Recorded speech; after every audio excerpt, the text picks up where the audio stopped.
think that your accomplishments in such a short space of time, and it is a short space of time, like 3 years is a long period of time, don't get me wrong, but in running terms, 3 years, is not a long sense of time because things can happen. You can have setbacks, injuries, etc. But for someone that's literally stepping into the sport and has shot straight up to 100 miles and within that done marathons and other huge endurance events, there must be a lot of fatigue in there. There must have been a lot of days that were super tough. And I heard you talking about this on the podcast on the Running Effect about, a third of a marathon build up is going to suck. When we talk about that third and those days where you are just suffering and in the hurt locker, just thinking like, this is horrible.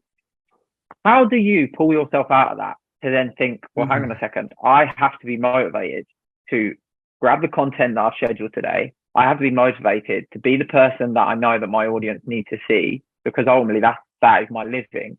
That's almost like, I see that. I look at you as an athlete and a person, but I almost see two individuals there. I see the athlete that is going to go through those really tough times. But then I also see like, I have to play this role where I've got to do these things today, whether I'm doing well in my training, whether it feels good or not.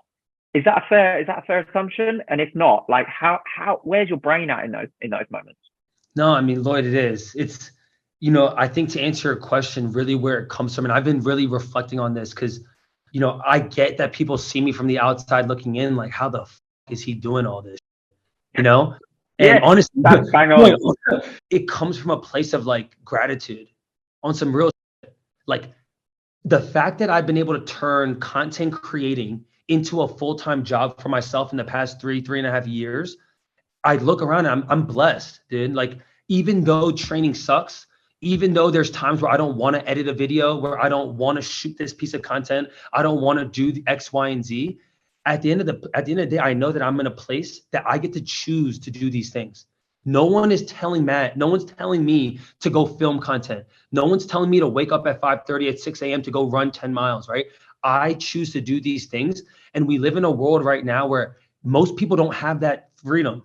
They don't have the autonomy to do what they want, when they want, with who they want, right? So anytime I feel like I'm like, oh, I had a bad training day, or I don't feel like making this piece of content, I go down to that place where when I was 3 years ago, when I was at my mom's house during COVID, trying to figure out how I'm going to turn this entrepreneur journey into a business, I had just as much fire back then as I do right now. And I think for people, they don't understand that follower count, making more money, and all those things that come with this career, people let that shit define who they are instead of letting their values and their morals define who they are.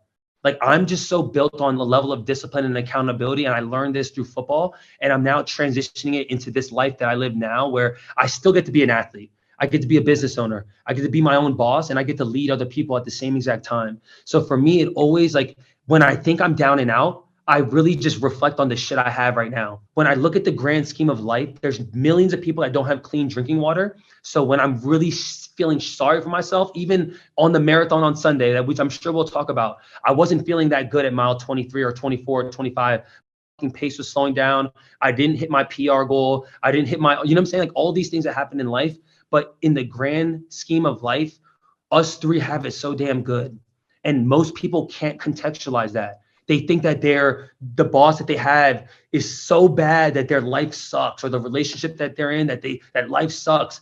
At the end of the day, the fact that I have a body that's capable of even running, I'm so fortunate. So even on the worst days, guys, my worst day is not as bad as a homeless person's best day. So that's where I go when I'm like fucking down and out. I feel like every single day I'm sharpening that tool set. So Lloyd, to your point exactly, I think people get addicted to the chase of something.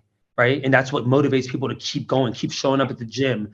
But I think that there is levels of that I really do appreciate. And it's less of like the runner's high. I'm not addicted to chasing the runner's high. I'm just addicted to chasing the process of learning, because every marathon's different. And I've really come to the conclusion with this Houston marathon, which I performed well, but not as well as I thought I was. But it just shows you that every opportunity that you go do a challenge or a race or in a big event, it's, the variables are not always in your control.